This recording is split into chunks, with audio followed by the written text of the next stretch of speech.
내가 어떤 사람인지를 알아야 남자복을 알지요. 여러분들이 남들에게 어떻게 비춰지는지, 인간관계에서 왜 그런 갈등을 겪으며 남자복이 없다면 남편복도 없는 것인지 평소 궁금하셨죠? 사주를 통해서 보면 아주 쉽게 해결이 됩니다. 오늘은 사주에서 이 남자복을 비롯해서 성격, 특징, 직업, 인간관계 등 모든 것을 아우르는 열쇠인 십성, 십성 중에서도 비겁이라는 성분이 많은 사람들에 대해서 탈탈 털어볼 거예요. 오늘 영상을 끝까지 보시면 비겁 많으신 분들은 내 팔자에 반은 안 겁니다. 십성이라는 것은 일간을 중심으로 다른 글자들과의 관계성을 나타내는데요. 이름처럼 10가지가 있습니다. 내가 가진 십성이 뭔지는 만세력 보시면 여기 대놓고 써 있습니다. 비견, 겁재를 합해서 비겁이라고 하는데요. 이 8개의 자리에서 비견과 겁재, 즉 비겁을 많이 가진 사람들에 대해서 오늘 낱낱이 알아볼 거예요. 비겁이 지지라고 하는 이 아랫줄에 있으면 나를 뒷받침하는 지원군이 되고, 천간이라고 하는 윗줄에 있으면 어깨를 나란히 하는 친구 혹은 경쟁자가 되어 지원군, 친구, 경쟁자가 많다는 건 결국 뭘 의미할까요? 한마디로 외부 세계에 날 지원하거나 도와주는 누군가가 없어도 나 스스로 이미 날 지지해줄 사람들을 패시브 스킬로 장착하고 태어났으며, 천간 겁재의 경우 외부 세계에 경쟁자가 없어도 나의 적은 나라는 말처럼 경쟁적으로 산다는 거예요.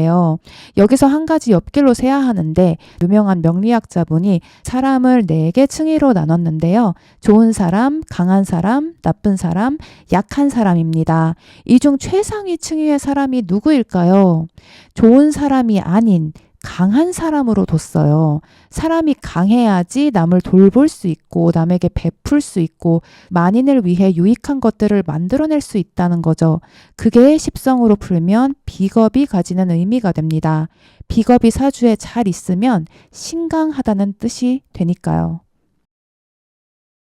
비겁이 많으면 세상이 다 나에게서 등을 돌린다 할지라도 나만은 나를 믿는 힘이 있습니다. 그래서 이 사람들의 매력은 뭐예요? 그냥 입 다물고 있어도 아우라. 주변에 다 적이어도 안 꿀릴 것 같은 아우라. 그리고 비겁다자는 기본적으로 이런 논리 관계를 떠나서 그냥 딱 봤을 때 뭔가 시선이 오래 꽂히는 매력이 있습니다. 이거는 인과관계 같은 걸로 설명할 수가 없고 그냥 그렇습니다. 따라서 어디에 등장을 하면 시선이 꽂히는 경우가 많아요. 제가 도화살 영상에서 도화살은 알려진 것처럼 첫눈에 시선이 꽂히는 건 아니다 라고 말씀드렸었는데요. 오히려 이렇게 첫눈에 꽂히는 건 비겁다자가 그렇습니다. 그런 독특한 매력이 어떤 사람들에게는 눈엣 가시처럼 다가올 수 있어요. 이런 불편함이 비겁다자를 힘들게 하는 요인이 되죠. 이 부분은 그 주의점에 관해서 말씀드리면서 더 자세히 들어가 보도록 할게요. 비겁다자는 강하다고 했으니 인상이 강하고 카리스마 있는 인상일 것 같지만 이목구비가 세상 순하고 말랑말랑하고 눈이 살짝 처진 타입이 많습니다. 대표적으로 강수정 같은 관상이라고 할 수 있어요. 관상학적으로 처진 눈은 고집을 나타낸다고 하죠. 강아지 같은 관상임에도 눈썹이나 아이라인은 진해서 딱히 진한 화장을 안 하는 것이 더 나은 경우가 많습니다. 화장 안 해도 첫인상이 강렬한 것도 한몫하겠죠. 앞서 설명드린 비겁다자가 가만히 있어도 눈에 띄고 튀는 것이 비겁다자의 약점이 됩니다.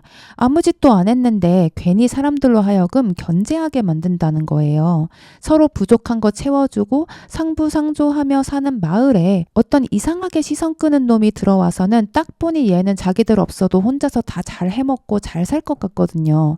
사람들은 비겁다자 앞에서 무력감을 느낍니다. 사람들이 뭔가를 잘 알지 못하는데 눈엣가시처럼 생각하는 것은 두려움이라는 감정이 기반이 돼요. 늘상 생존의 위협을 받는 풀 뜯어먹고 사는 초식동물들이 사자를 보면 그 사자의 뜻을 어떻게 헤아릴 수 있겠어요. 비겁다자는 따라서 세상 나를 진정으로 이해해주는 사람 없이 혼자 다 헤쳐가면서 살고 또 그렇게 살아야 할 것 같은 기분으로 삽니다. 겁재라는 것이 의미하는 것은 경쟁자이기 때문에 여성들의 경우 같은 여자들에게서만 견제받을 것 같지만 경쟁자는 남녀를 포괄하는 개념이에요. 따라서 진정한 비겁다자는 동성, 이성 가릴 것 없이 견제를 받아요. 학교나 직장에서 딱히 이유도 없이 나를 견제하는 듯한 동성뿐 아니라 이성이 한 명씩 있습니다. 그래서 비겁이 많은 여자는 남자들의 이러한 이면을 보게 되는데요. 나에게 중요한 남자복, 남편복과는 별개의 것이니 걱정하실 필요는 없습니다. 비겁이 많은 사람들의 결혼에 관한 부분은 활용법에서 또 정확히 설명해 드릴게요. 비겁다자의 안타까운 예로는 설리가 있습니다. 한국은 아직까지는 각각의 개성보다는 단체 생활에 잘 스며드는 사람인지가 중요한데 비겁다자들의 기본 성향과 대치되죠. 설리가 자살했을 때 스태프가 설리가 오지 않는 데 대해서 동료와 빈정거리며 나눈 메시지가 대중들의 공분을 샀었는데요. 그 공분의 배경은 설리가 평소에 불성실했기 때문에 그랬다고 생각되지 않는다는 점이었다고 봐요. 단지 주변 사람들과 숙이며 어울리려고 하는 타입이 아니었고 대중적인 이미지가 바닥이었을 때라 그렇게 막말을 할 수 있었다고 느껴지는 부분인 거죠. 이것이 비겁다자의 비애와도 맞물려 있습니다. 제가 말씀드리다가 기승전 이민 추천 드릴 때가 많은데요. 한 곳에만 있으면 이곳이 세상의 전부일 것 같은 생각 때문에 나란 사람이 그냥 세상에 안 맞는 사람이구나 하고 잘못 생각을 할 수 있기 때문이에요. 나와 너무나 잘 맞고 나를 있는 그대로 받아주는 세상이 저 밖에 얼마든지 있습니다. 제 친구 중에 설리랑 사주 구조가 굉장히 비슷한 친구가 있는데요. 그 친구가 한국 살면서 유년기부터 계속 주변 사람들의 괴롭힘 때문에 힘들었는데 결혼하고 미국 가서 지금 애 둘 낳고 엄청 잘 삽니다. 미국이 오행으로 치면 경금이라서 원래 간목은 미국과 잘 맞지 않는데요. 간목이 비겁다자면 예외적으로 경금이 용신인 경우가 많아서 잘 맞습니다. 비겁의 활용법은 우선 남자 쪽을 보면 연예인 중에 대표적으로 장동민 딱 생각납니다. 장동민은 가만히 있으면 분명히 사람들이 견제하게 될 타입이라고 보거든요. 그런데 자기가 그냥 나 또라이야. 나 건드리면 가만 안 있어. 이렇게 대놓고 어떻게 보면 남들이 불편해할 수도 있는 자기 성격을 대놓고 드러내고 다니잖아요. 오히려 그렇게 하니까 호불호는 있을 수 있지만 또 그만큼 카타르시스를 느끼고 좋아하는 사람들도 있습니다. 장동민을 통해서 알 수 있는 거는 비겁다자는 마음이 넓은 건 알지만 그렇다고 착해 보이거나 맞춰주려고 하는 거는 이미지랑 안 맞으니까 그 이미지는 하지 말자. 괜히 부작용만 난다. 자, 여기서 중요한 비겁다자를 위한 솔루션 나갑니다. 비겁다자는 살면서 부침이 많은 것이 자기 객관화가 안 되는 탓이라고 생각하고 남들처럼 자기 객관화를 하고 싶다고 생각할 수 있어요. 하지만 거기에 함정이 있습니다. 사주팔자의 중요성도 거기에 있어요. 내가 타고난 강점이 뭐고 약점은 뭔지를 알아서 어차피 되도 안 할 약점에 시간 낭비하지 말고 강점의 선택과 집중을 하자는 거예요. 우리에게 주어진 시간은 한정적이고 인생은 하나뿐인데 같은 시간과 에너지를 들여서 한쪽으로는 아주 조금의 아웃풋 혹은 제로, 심지어 마이너스 아웃풋이 나오는데 한쪽은 남들은 범접도 못할 아웃풋을 낼 수 있다면 여러분은 어떤 걸 택하시겠어요? 당연히 후자이겠죠. 그러니까 비겁다자는 자신의 강점, 즉 남들 눈치 안 보고 주변에서 뭐라 하든 물들지 않고 있는 그대로 간직돼 온 자기만의 세상을 보는 관점과 사고, 그것을 활용할 방법을 찾아서 커리어에 적용하는 게 좋습니다.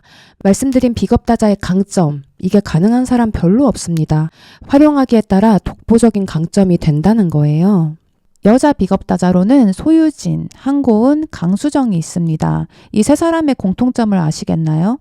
말하자면 비겁다자는 겉으로 막 강해 보이려고 하는 사람들이 아니에요. 근데 그냥 그 내면의 강함이 흘러나오는 거죠.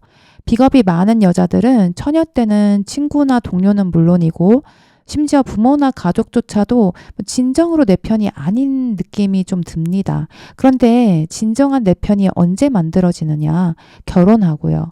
결혼하고부터는 남편과의 사이도 좋고 남편이 날 사랑해주고 능력도 있으면서 내 능력도 있고 아이와의 사이도 좋습니다. 영적인 차원에서 부부간의 인연이 좋으면 그 부부의 자식 가족과 부모인 그 부부와의 사이도 좋거든요. 사주적으로 봐도 비겁이 강하면 보통 관성도 용신, 재성도 용신, 식상도 용신이니까 결국 이 말은 배우자나 자식이 다 나에게 도움이 되는 존재라는 거예요. 따라서 비겁다자 여자는 결혼 전에 처녀적에는 인간관계로 어려움을 겪거나 결혼하고 나면 이제까지 인간관계로 힘들고 서러웠던 데 대한 모든 보상을 받는 것처럼 가정 안에서 평안을 이룹니다.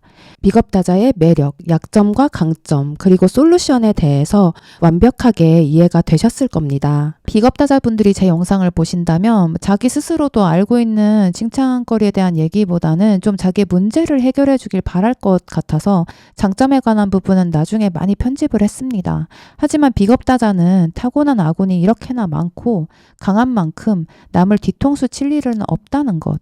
그리고 첫인상 때문에 오해받지만 사실은 누구보다 진실되고 신뢰할 수 있는 사람들이라는 점을 말씀드리고 싶고요. 또한 스스로 강하기 때문에 남들이 다 노 할 때 용기 내어 예스라고 진실을 말할 수 있고, 또한 사람들을 넓은 아량으로 용서한다면 내 한 몸 불살라 만인을 위할 수 있는 선구자라는 것을 말씀드리고 싶어요. 역사적으로 이런 선구자들에게 돌을 던지는 사람들은 꼭 있었죠. 그게 비겁다자가 짊어져야 할 십자가인지도 모르겠습니다. 그럼 다음에도 유익하고 재밌는 영상으로 돌아오도록 하겠습니다.